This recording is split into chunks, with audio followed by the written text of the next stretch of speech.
सुदेश की दोनों बहनें परमीला और उर्मिला भी अपने बच्चों को लेकर आ चुकी थी। घर अभी से भरा भरा सा लगने लगा था। दिलीप जी ने खाना बनाने के लिए एक मेड भी लगा ली थी, जिससे सुदेश को मेहमानों की आवभगत का समय भी मिल जाए और खुद भी थकान महसूस ना करे। स्नेहा को आज हल्दी लगने वाली थी। आज से दूसरे भी सारे मेहमान आ चुके थे।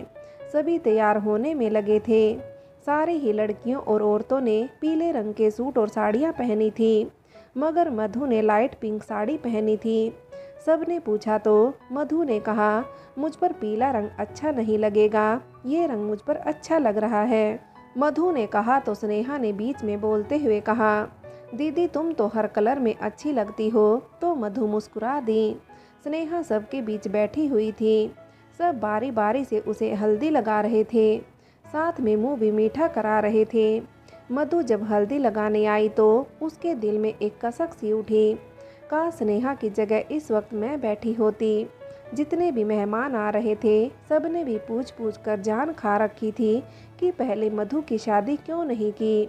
सुदेश जी सभी को बता बता कर थक चुकी थी कि लड़का अच्छा है, घर बार अच्छा है, कमाता भी अच्छा है। तो हमने सोचा स्नेहा को पसंद किया है तो पहले स्नेहा की ही कर देते हैं। करना तो दोनों की ही है, फिर पहले स्नेहा की हो या मधु की। मधु माँ के इस जवाब से अंदर तक सुलग जाती। रात को सारी औरतों ने ढोलक पर खूब गीत गाए। उसके बाद डीजे पर सारी लड़कियों ने खूब डांस किया। निशा और दिशा ने खूब धूम मचा रखी थी। नीरज के घर भी सारे मेहमान आ चुके थे। आज नीरज को भी हल्दी लगी थी। नीरज के घर भी खूब हल्ला मचा था। नीरज की दोनों बहनें माही और दीपा और भांजी शीला ने भी खूब धूम मचाई हुई थी।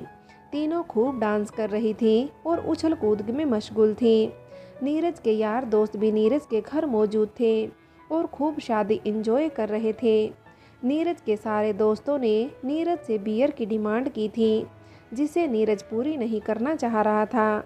लेकिन सारे दोस्त नीरज को मजबूर कर रहे थे तो नीरज बियर की बोतलें ही ले आया। सारे दोस्तों ने और नीरज ने छत पर बैठकर खूब बियर पी। सारे दोस्तों ने बियर पीने के बाद मस्त होकर खूब डांस किया। सरला जी को यह सब बुरा लगा। उन्होंने कहा कि नीरज यह सब क्या है, तुमने दोस्तों को बियर क्यों पिलाई और तुम खुद भी बियर पिए हुए हो। अरे माँ, शादी ब्याह में तो सब चलता है, कमोन यार माँ। नीरज के कहने पर सरला जी चुप हो गई। ऊषा देवी अपनी खाट पर चुपचाप बैठी थी। उन्हें चुप बैठा देखकर सुदेश जी ने उनसे पूछा, क्या बात है अम्मा, तुम चुपचाप क्यों बैठी हो। सोच रही थी बहू कि काश इस खुशी में राजू और उसकी पत्नी और बच्चे भी शामिल हुए होते। क्या कर सकते हैं अम्मा, चाहते तो हम भी यही थे कि राजू का परिवार भी शादी में शामिल हो। दिलीप ने पास आकर अम्मा के घुटने पर हाथ रखकर कहा, अम्मा तुम तो जानती हो राजू की पत्नी सिया कितनी तेज है और कितनी ज़्यादा बदतमीज भी और कितनी ज़्यादा झगड़ालू भी है। अगर यहाँ शादी में किसी से झगड़ा कर लिया तो लेने के देने पड़ जाएंगे। अच्छा ही हुआ कि वह लोग खुद ही नहीं आए। मालती ने भी अम्मा से दिलीप और सुदेश की तरफदारी करते हुए कहा। राजू दिलीप का छोटा भाई था और पास में ही रहता था, लेकिन किसी वजह से दोनों की अनबन हो गई थी। उसकी पत्नी का स्वभाव अच्छा नहीं था, झगड़ालू किस्म की बदतमीज औरत थी। फिर भी दिलीप ने अपनी तरफ से न्योता दे दिया था। न्योते के बाद भी मगर वो लोग नहीं आए थे। अम्मा तुम दिल पर मत लो, चलो उठो, शादी में खूब मज़े भी करो। रोशनी ने अम्मा का हाथ पकड़कर उठाते हुए कहा। रात में देर तक नाच गानों की वजह से सवेरे सब देर से उठे। तब तक मैड चाय नाश्ता बना चुकी थी। शादी के हिसाब से 2 मेड और काम करने के लिए लगा ली थी, ताकि मेहमानों को किसी भी प्रकार का कष्ट ना हो। सभी मेहमानों के चाय नाश्ते से निपटते निपटते दिन के 11 बज चुके थे। सुदेश जी ने मेड को खाने में क्या क्या बनाना है बताकर दीपा को बुलवा लिया, जिसका काम दुल्हनों के मेहंदी लगाना था। दीपा तुम्हें स्नेहा और मधु दोनों के ही मेहंदी लगाना है, और तुम्हारे साथ वाल्या भी जो मेहंदी लगाती है उन्हें भी बुलवाते हैं। घर आए मेहमानों में जो भी लेडीज मेहंदी लगवाने की इच्छुक हो उनसे उन्हें मेहंदी लगवा दो। दीपा ने अपने काम करने वाली 5 और लड़कियों को बुलवा लिया। सभी औरतें और लड़कियां भी खुशी खुशी मेहंदी लगवा रही थीं। अदीपा ने पहले मधु के मेहंदी लगाने को बोला। नहीं, मैं बाद में लगवा लूँगी, पहले स्नेहा को लगा दो। मधु ने अदीपा से कहा। नहीं, पहले तुम लगवा लो मधु, दुल्हन की मेहंदी लगवाने में टाइम बहुत ज़्यादा लगता है। अदीपा ने कहा। क्यों, ऐसा क्या होता है दुल्हन की मेहंदी में? मधु ने चिढ़कर कहा। दुल्हन की मेहंदी स्पेशल होती है, तुम नहीं समझोगी, अदीपा ने कहा तो मधु तप गई। जाओ, मुझे नहीं लगवाना कोई मेहंदी वहंदी, ये कहकर मधु चली गई। लाओ अदीपा, तुम मुझे मेहंदी लगा दो, दीदी के तेवर ही नहीं मिल रहे हैं आजकल, स्नेहा ने इतनी जोर से कहा कि जाते ही मधु ने सुन लिया। दीपा और माही भी माँ से मेहंदी लगवाने की जिद कर रही थी। सरला जी उन्हें कब से टाल रही थी। सरला जी सोच रही थी, अगर मेहंदी लगाने वाली को बुलाती हूँ तो दूसरे मेहमान भी मेहंदी लगवाकर कहीं पैसे ना बढ़ा दें। जब गरिमा ने सरला जी से कहा, माँ नीरज के मेहंदी नहीं लगवाओगी, तो सरला जी ने बड़ी चतुराई से कहा, नहीं, लड़कों के मेहंदी अच्छी नहीं लगती। अरे माँ, मगर दूल्हे के तो मेहंदी लगाना चाहिए ना, गरिमा ने कहा तो सरला जी सुनकर बोली, नहीं, मेरा लल्ला नहीं लगवाएगा। और फिर पास आकर धीरे से गरिमा से बोली, तुझे लगवाना हो तो तू माया के घर जाकर ही लगवा। क्यों माँ, माया को यहीं बुला लेते हैं ना। गरिमा के कहने पर सरला जी ने उसे चुप कराते हुए कहा, अरे चुप कर, यहाँ बुलाकर बिल बढ़वाएगी क्या? माँ तुम भी ना, कहकर गरिमा चुप हो गई। माँ को समझाना बेकार है, उसने सोचा। नीरज के घर बारात निकलने की तैयारी हो रही थी। यार दोस्त पीकर बारात के साथ खूब मदहोश होकर नाच रहे थे। सरला जी को बुरा लग रहा था तो विशाल जी उन्हें समझा रहे थे, जाने दो ना सरला, बच्चे हैं। अपने दोस्त की शादी में यार दोस्त नहीं नाचेंगे तो फिर कौन नाचेगा। नीरज दूल्हे की ड्रेस में घोड़ी पर बैठा था, आगे आगे बैंड चल रहा था और उसके साथ यार दोस्त नाचते हुए पीछे पीछे बाराती। आज माही और दीपा ने भी लहंगा पहना था, जो बहुत जिद करने पर सरला जी ने दिलाया था। सरला जी ने खुद ने साड़ी पहनी हुई थी। गरिमा की सारी खरीदारी माँ ने ही करवाई थी। शादी में सरला जी ने बेटी को एक से एक ड्रेस दिलाया था और साथ में गहने भी। स्नेहा भी दुल्हन बनी बैठी थी, उसे तैयार करने के लिए पार्लर भिजवाया था सुदेश जी ने। स्नेहा बहुत ही सुंदर लग रही थी आज तो, सभी देखकर तारीफ कर रहे थे और इस बात से मधु चिढ़ रही थी। सबको बस स्नेहा स्नेहा स्नेहा ही दिख रही है, कितनी सुंदर लग रही है, कितनी प्यारी लग रही है। ओ बारात आ गई, बारात आ गई का शोर मचने लगा। सुदेश जी, दिलीप जी, माया जी, मालती और शालिनी बारात के स्वागत में लग गए। पहले सभी बारातियों ने खाना खाया, उसके बाद वरमाला की रस्म हुई। स्नेहा के चेहरे पर आज कमाल की चमक थी, वो खुशी खुशी सारी रस्में अदा कर रही थी। वही मधु अपने कमरे में बैठी मातम मना रही थी स्नेहा की शादी का। जब विदाई के टाइम मधु को बुलाया गया तो भी मधु सर दर्द का बहाना करके कमरे में पड़ी रही। स्नेहा को बहुत बुरा लगा। विदाई के वक्त भी दीदी उससे नहीं मिली। स्नेहा विदा होकर नीरज के घर आ गई। यहाँ भी रस्मों का दौर चालू था। स्नेहा बहुत थक गई थी। माही और दीपा स्नेहा के पास से हटने को तैयार नहीं थी। शाम को स्नेहा को फिर से दूसरी ड्रेस पहनवाई और उसे फिर से तैयार किया गया। ये ड्रेस सरला जी की पसंद की थी, जो स्नेहा को बिल्कुल भी अच्छी नहीं लगी। मैरून कलर की गोल्डन बॉर्डर की साड़ी, जिस पर गोल्डन ही बड़े बड़े फूल थे, सस्ती और हल्की। रात को नीरज जब कमरे में आया तो स्नेहा संकोच से सामने बेड पर बैठी हुई थी। नीरज ने पास आकर स्नेहा का हाथ पकड़ा और कहा, स्नेहा तुम्हें यहाँ आकर कैसा लगा? मेरा घर कैसा लगा? मेरे घर के लोग कैसे लगे? वैसे अभी तो तुम आई हो, तुम इतना तो जान नहीं पाई होगी, लेकिन फिर भी कुछ तो महसूस किया होगा। जी मुझे सब कुछ पसंद आया, सब बहुत ही अच्छे लगे। स्नेहा इतना कहकर फिर चुप हो गई। स्नेहा अगर तुम बुरा नहीं मानो तो एक बात पूछूं? मैं आज तक तुमसे यह बात फ़ोन पर नहीं पूछ पाया, पता नहीं क्यों हिम्मत ही नहीं हुई, इसलिए आज तुम्हें सामने देखकर पूछ रहा हूँ। जी जी पूछिए, स्नेहा ने कहा। मैंने जब मधु को पसंद नहीं किया और मधु की जगह तुम्हें पसंद किया तो तुम्हें बुरा तो नहीं लगा, मुझ पर गुस्सा तो नहीं आया? आपने ऐसा कैसे सोचा? स्नेहा ने धीरे से जवाब दिया। मुझे लगा कि शायद मेरे मधु को रिजेक्ट करने से तुम गुस्सा हो गई होगी। नहीं, मुझे तो गुस्सा नहीं आया। हाँ, लेकिन दीदी ज़रूर गुस्सा थी। इस बात से पूरी शादी में भी वह ठीक तरीके से शामिल नहीं हो पाई। मुझे उनका बिहेवियर भी कुछ अच्छा नहीं लगता था। क्या कर सकता हूँ स्नेहा, मुझे मधु की जगह तुम पसंद आ गई। क्या इसमें मेरी गलती थी? नहीं नहीं, आप ऐसा मत सोचिए। आपकी कोई गलती नहीं थी। हर इंसान को हक है अपनी पसंद नापसंद का।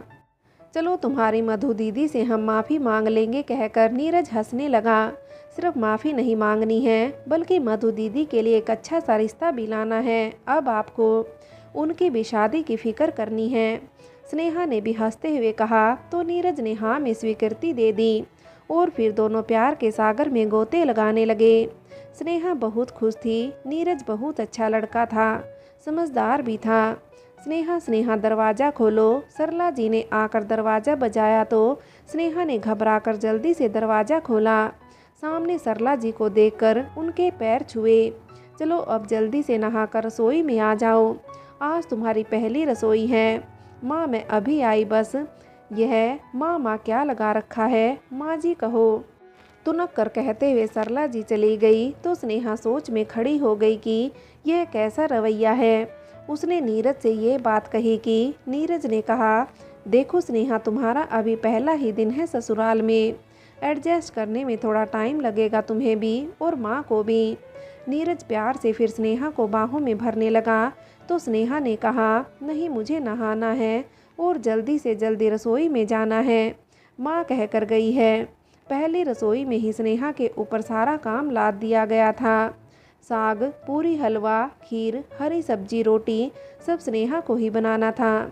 गरिमा किचन में मदद करने आई तो सरला जी ने यह कहकर बुला लिया कि तुम वहाँ क्या कर रही हो? यहाँ आओ, चलो मैं तुम्हें सब सामान दिखाती हूँ, दहेज में आया हुआ। अकेले स्नेहा को इतना सब बनाते बनाते दिन के 12 बज गए। अरे, खाना बना कि नहीं, सब भूखे बैठे हैं। कितनी देर लगेगी? और इतना सा खाना बनाने में इतना टाइम लगा दिया। जी माँ जी, बस सब हो गया, आप लोग बैठे खाने। माही और दीपा आओ, भाभी के साथ आकर खाना लगाओ। सरला जी ने वहीं से माही और दीपा को आवाज़ दी। स्नेहा पसीने में तरबतर थी। उसकी हालत बहुत ज़्यादा किचन में ख़राब हो गई थी। दीपा और माही ने स्नेहा के साथ मिलकर खाना लगवाया और सब खाना खाने बैठ गए। जैसे ही स्नेहा खाना खाने बैठने लगी, सरला जी के पास सरला जी ने कहा, तुम तो पूरी पसीने में तर हो, देखो तो पसीने की कितनी बू भी आ रही है। उन्होंने नाक पर हाथ रखते हुए कहा, जाओ पहले नहा कर आओ, फिर खाने बैठना। उसने नीरज की तरफ देखा कि नीरज कुछ बोलेगा, क्योंकि उसे बहुत जोरों की भूख लगी थी और वह सोच रही थी पहले खाना खा लिया जाए, उसके बाद नहाकर आराम करूँगी। वैसे तो वह सुबह की नहा चुकी थी, लेकिन फिर भी गर्मी की वजह से पसीना बहुत ज़्यादा आ रहा था और पूरी पसीने से तर हो रही थी।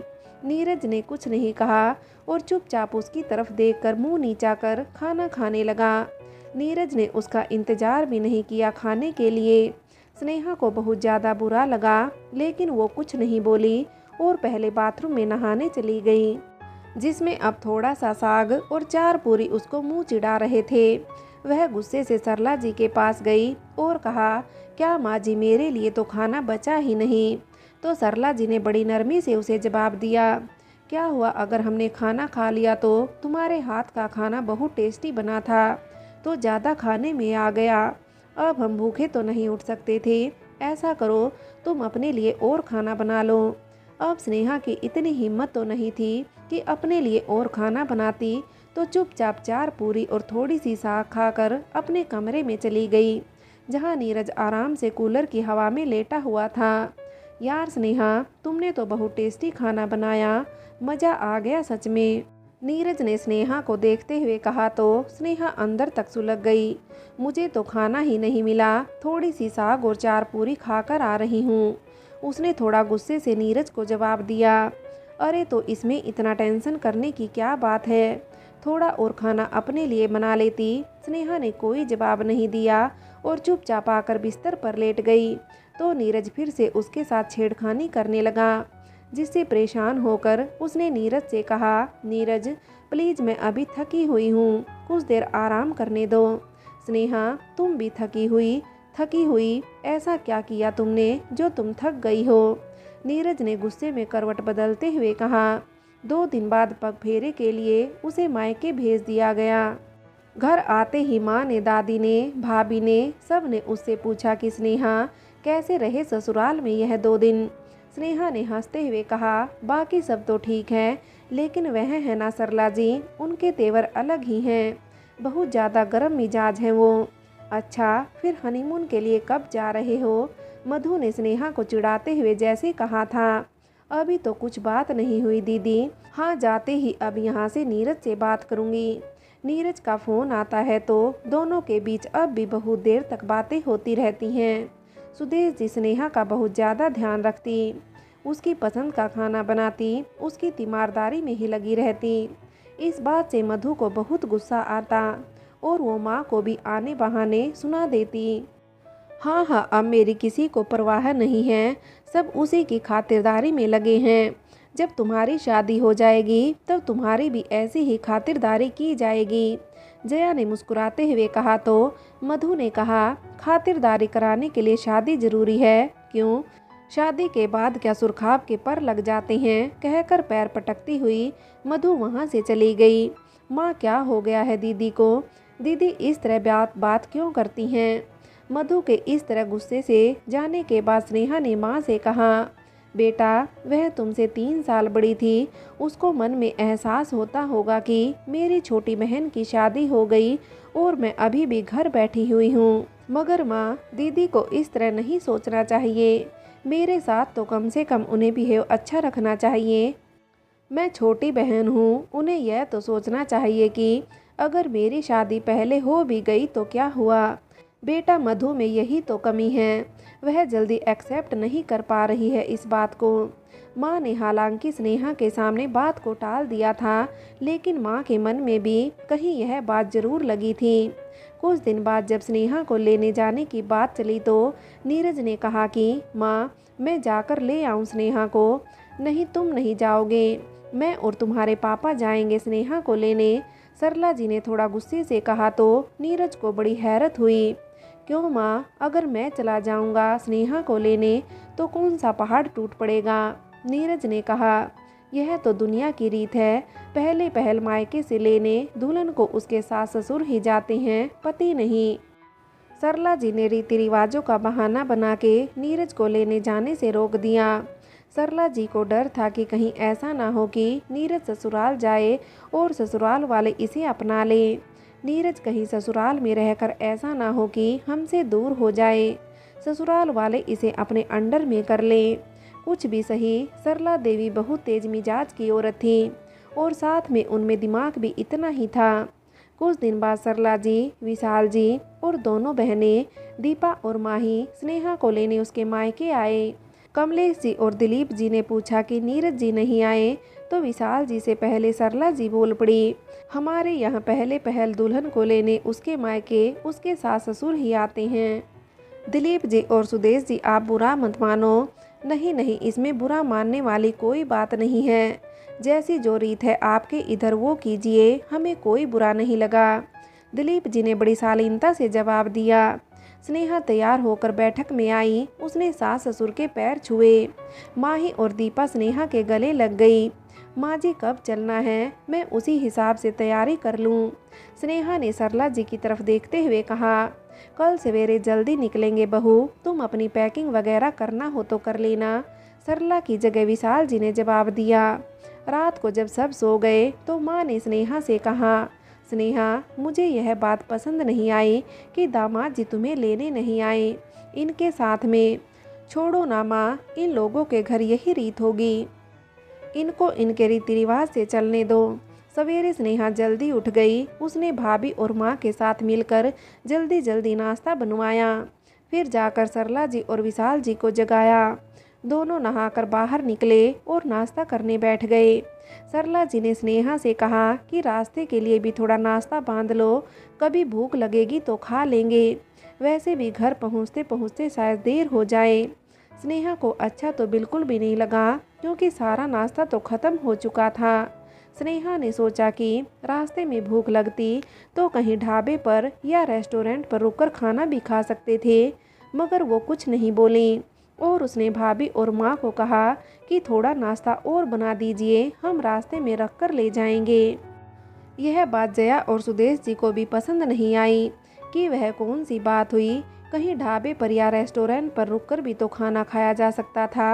हाँ हाँ और करो आओ भगत, जितनी आओ भगत करोगे ये लोग उतना ही आओ भगत करवाएंगे। मधु ने ताना मारते हुए उलझ कर कहा, तुम्हें नहीं कहा है बनाने को जो तुम इतनी बातें बना रही हो। ससुराल वाले हैं तो आओ भगत तो करनी ही पड़ती है। स्नेहा ने भी चिढ़ते हुए कहा, अरे सर पर बिठा लो ससुराल वाले हैं तो। मधु ने भी गुस्से में जवाब दिया। सुदेश जी ने बात आगे बढ़ती हुई देखी तो कहा, मधु चुप करो, बाहर विशाल जी और सरला जी बैठे हैं, सुनेंगे तो अच्छा नहीं लगेगा। हूँ मुझे चुप करो, उसे कुछ मत कहो, उसकी तो शादी हो गई ना, मैं बेकार हूँ इस घर में, कहकर मधु रोते हुए चली गई। जब स्नेहा घर से जाने के लिए निकलने लगी तो मधु के कमरे में गई। दीदी मैं जा रही हूँ, स्नेहा ने प्यार से मधु से बोला। तो जाओ, किसी ने नहीं रोका, मधु ने उखड़ते हुए कहा। स्नेहा वापस जूं के लौट गई। ट्रैफिक में फंसने की वजह से घर पहुंचने में 3 घंटे लग गए थे। स्नेहा बहुत थक गई थी। उसने शावर लिया और कमरे में जाकर लेटी ही थी और कब नींद की आगोश में चली गई उसे पता भी नहीं चला। लेकिन अभी सोए हुए मुश्किल से आधा घंटा ही हुआ था कि माही ने आकर जगाया। भाभी भाभी उठो, माँ चाय बनाने को बोल रही है। स्नेहा आंखें मसलती हुई उठी और अलसाई सी कमरे से बाहर आई। अरे तुम आजकल की लड़कियां भी थोड़े से में ही थक जाती हो, मुझे देखो मैंने आकर आराम भी नहीं किया, माँ जी नींद लग गई थी। स्नेहा ने धीरे से कहा, चलो जाओ चाय बना कर लाओ। सरला जी ने सर पर हाथ रखते हुए कहा। स्नेहा जैसे ही जाने के लिए पलटी, सरला जी ने फिर कहा कि अब याद रखना दोपहर को 4 बजे सबको चाय चाहिए होती है। स्नेहा बिना जवाब दिए चली गई। शाम को स्नेहा थोड़ा तैयार हो गई। उसने फिरोजी रंग की साड़ी पहनी, छोटी सी बिंदी, लिपस्टिक, काजल लगाकर हल्का फुल्का मेकअप किया और नीरज की आने की राह देखने लगी। शाम 6 बजे नीरज ऑफिस से आया। स्नेहा ने नीरज को पानी दिया, उसका बैग कमरे में व्यवस्थित रखा, उसके जूते मोजे दराज में रखे, फिर उसके पास आकर बैठ गई। कब पहुँचेंगे घर? नीरज ने पूछा। लेट हो गए थे ट्रैफिक की वजह से। अच्छा और सफ़र तो ठीक रहा? जी, स्नेहा ने कहा। तो फिर आज रात का क्या प्रोग्राम है? भाई हमें तो मुँह मीठा करना है, इतने दिन से मुँह फीका है। नीरज ने स्नेहा को छेड़ते हुए कहा। करा देंगे ना रसगुल्ले से, हम लेकर आए हैं साथ में। स्नेहा ने भी मजाक किया तो नीरज ने कहा, अच्छा तुम्हारे रसगुल्ले, कहकर उसे पकड़ने लगा और स्नेहा हंसकर भागने लगी। क्या है ये सब अच्छा नहीं है।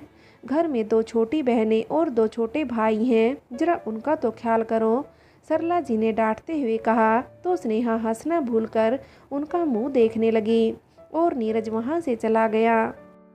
फ्रेंड्स, आगे की कहानी के लिए कहानी का अगला भाग देखें।